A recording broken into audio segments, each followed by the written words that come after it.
Let's talk about how to fold the idea of conditional probability into discrete random variables. So if you remember, for a probability space, which consisted of a sample space, an event space, and a probability measure, we had this general definition for conditional probability.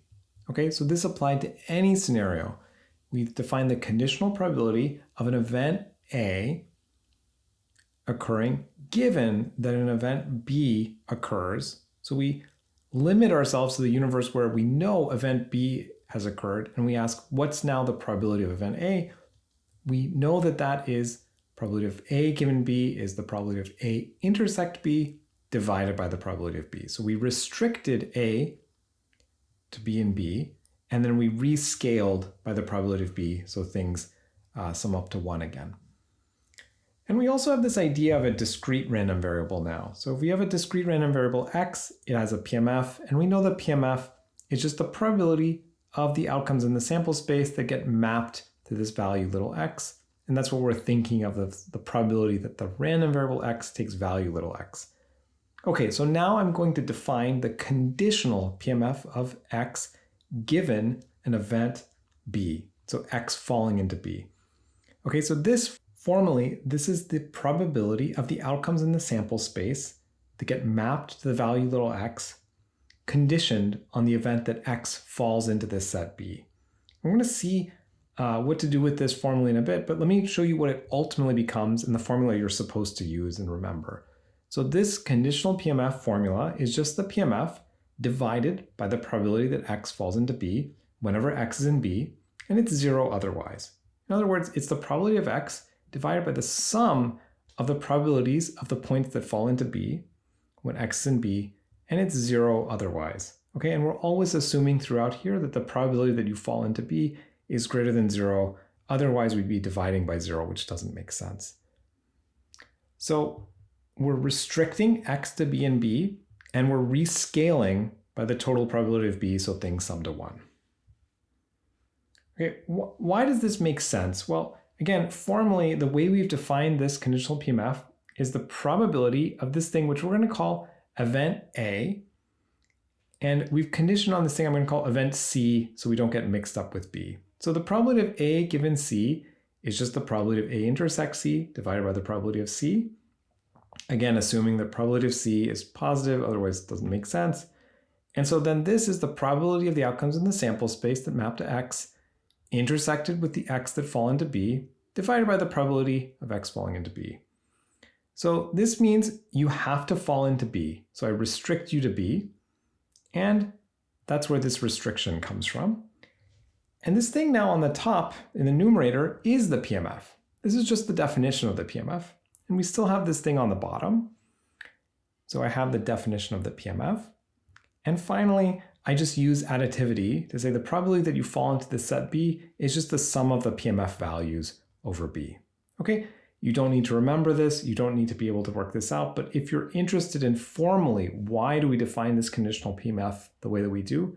It's this explanation. A lot easier to see what's going on through an example. Here's my example. I'm going to have this PMF. Okay, so I'm going to draw a PMF taking values from 1 to 5. They could take values either 1/5 or 2/5. So we're going to say 2/5 at 1, 1/5 at 2, 1/5 at 3, 0 at 4, and 1/5 at 5. Okay, and that's the PMF. I'm going to write it case by case as just 2/5 and at x equals 1, and then 1/5 at x equals 2, 3, and 5. And I'm going to define this set B.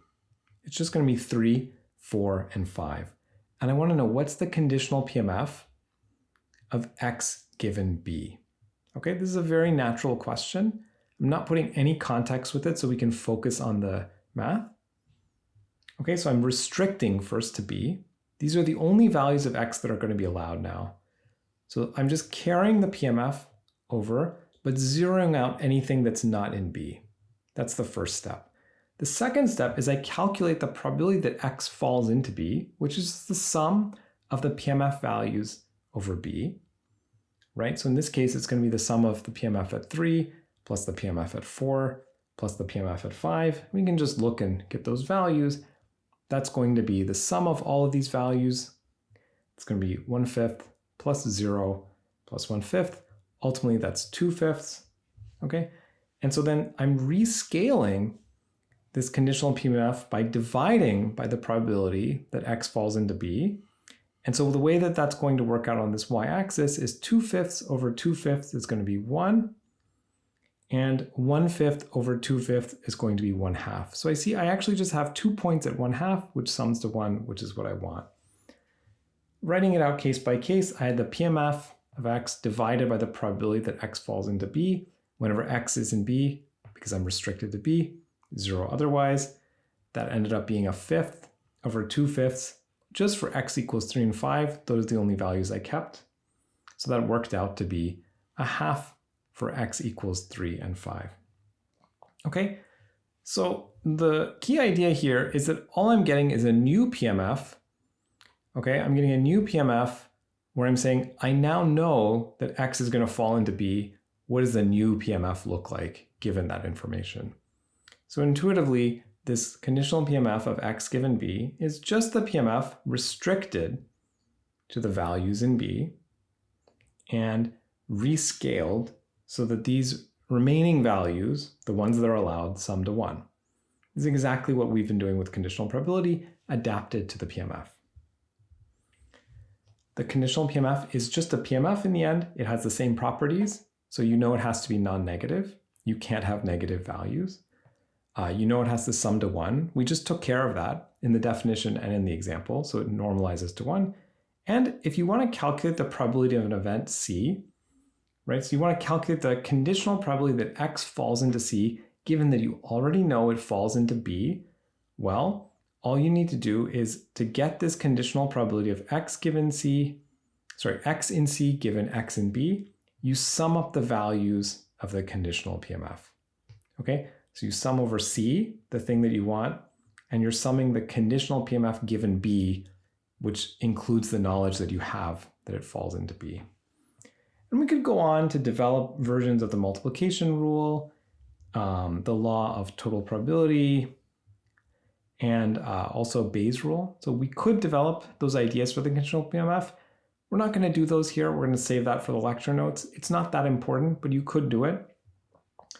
What we want to know maybe, let's say we condition on B occurring. What is the average value of x now? Well, to do that, we need to generalize our idea of expectation to allow for conditioning. So what we've done is we've updated this idea of a Pmf to allow for conditioning. Now I want to update the idea of averaging to allow for conditioning. It's very simple. The conditional expected value, which we write of E of x given B, so it's of x given that the event B occurs, all I do is I sum over the values x in B times the conditional Pmf of x given B, not the Pmf of x. So all I'm doing is exchanging the Pmf for the conditional Pmf. Could do the same thing for a function. So if I want the conditional expected value of a function g of x given B, well, just like before, I don't need to work out the Pmf or the conditional Pmf of this new function. What I need to do is just sum up the values of that function times the conditional Pmf. We still have linearity of expectation. So I still have a of x plus b conditioned on b is a times e of x given b plus b. And finally, the conditional variance given b of x given the event b, it's the same idea of the variance. It's the average deviation from the mean squared, except now everywhere I condition on b. It just takes a little getting used to. So it's, you'll get used to this if you do some examples. All you're doing is you're always carrying this conditioning of b wherever you see an expectation. I'm going to do another example. So in this example, we're going to have a different Pmf. So this Pmf is going to take values that are both positive and negative. So the x values can be positive and negative. It starts at 1/6, goes up to 1/3, then 0, 1/6, and then 1/3. Okay, we'll write it out case by case. So it's a third at x equals -1 and +2. And it's a sixth at x equals -2 and +1. And 0 otherwise. And now what I want to do is condition on the event that the absolute value of x is strictly greater than 1. Okay, so this event that the absolute value is strictly greater than 1, I'm going to translate it into membership in a set, because I can always translate any probability question into membership in a set. In this case, the values of x that are strictly greater than 1, when I take the absolute value of x, I'm either going to get -2 or +2, because the -1 and +1 values are equal to 1 and 0 is less than 1. So -2 and +2 are the only values satisfying this condition that the absolute value is strictly greater than 1. And given this b, I want to determine the conditional PMF. So I'm going to just go to my formula, which I don't need to rederive. I'm just going to use my formula that's the PMF of x divided by the probability I fall into b. And that is true whenever x is in b and it's 0 otherwise, because I'm restricted to b. So to work out this probability, all I need to do is add up the PMF values over b. So the PMF values over b are going to be the PMF at -2 plus the PMF at +2. That's going to be a sixth plus a third. That's 1/2. And so now I'm going to get this new chart, and I'm just going to draw the conditional PMF of x given b. So it's going to go from -2 and +2. Those are the only values I retain. You can see that they have the same relative scaling to each other, but now their heights are different. So the conditional PMF is going to be 2/3 at x equals +2 and 1/3 at x equals -2 and 0 otherwise. Okay, and the reason I had this rescaling was so that the total probability adds up to 1 again. So the PMF has been restricted to b because I now know x has to fall into b, and it's been rescaled so that it sums to 1. That's how conditional probability works. Let's work out the expectation of x and also the conditional expectation given b. So the expectation of x is just the usual calculation. We're adding together the values of x weighted by their probability. So I'm going to get -2 times a sixth plus -1 times a third plus +1 times a sixth plus +2 times a third, and that all works out to be 1/6.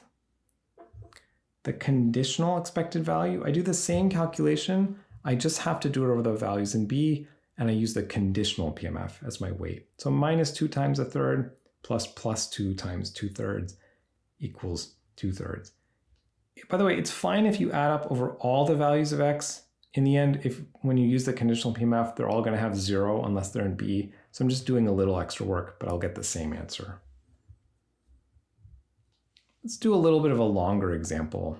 So let's say what I'm doing is I'm waiting for the delivery of a missing part, and I don't have a great idea of when it's going to arrive. I know it's going to arrive some point in the next 20 days, and let's just say the arrival time is uniformly distributed over 1 to 20.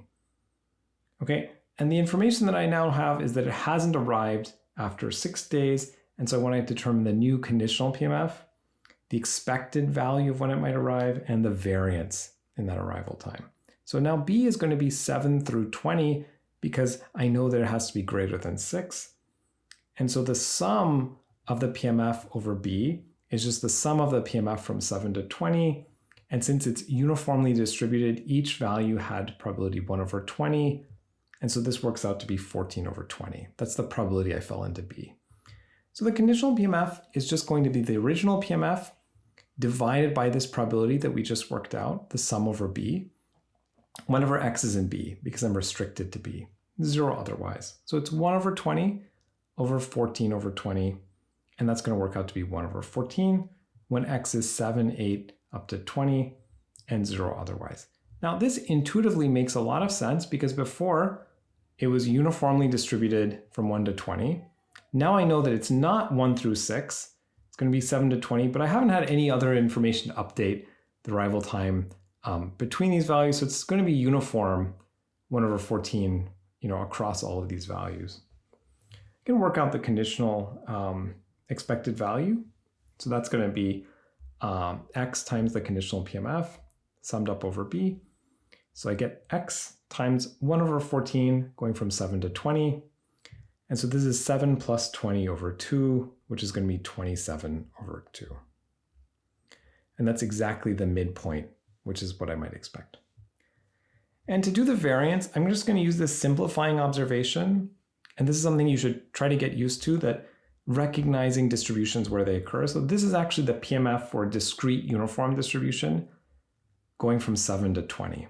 Okay, so what that means is to get the variance of this distribution, I can just use the variance formula for discrete uniform. And that's exactly what I'm doing here.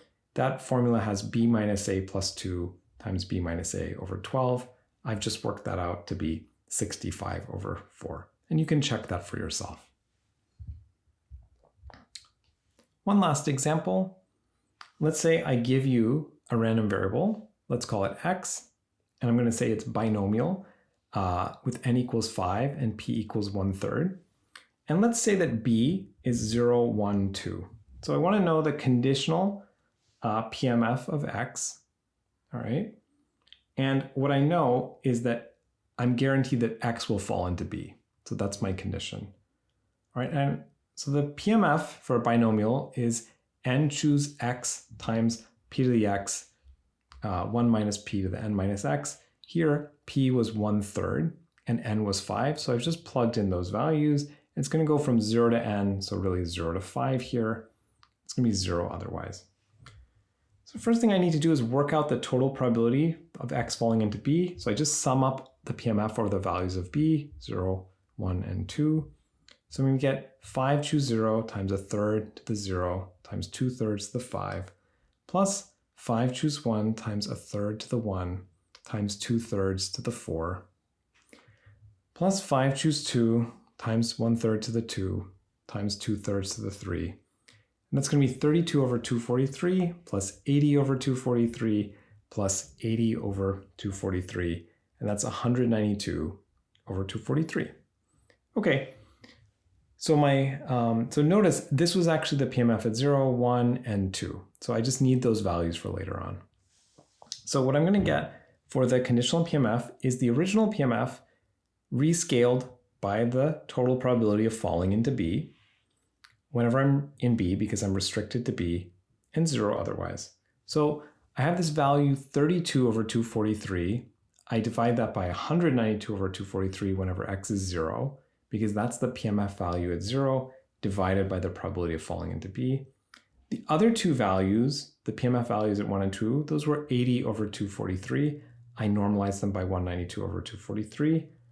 That's at x equals 1 or 2.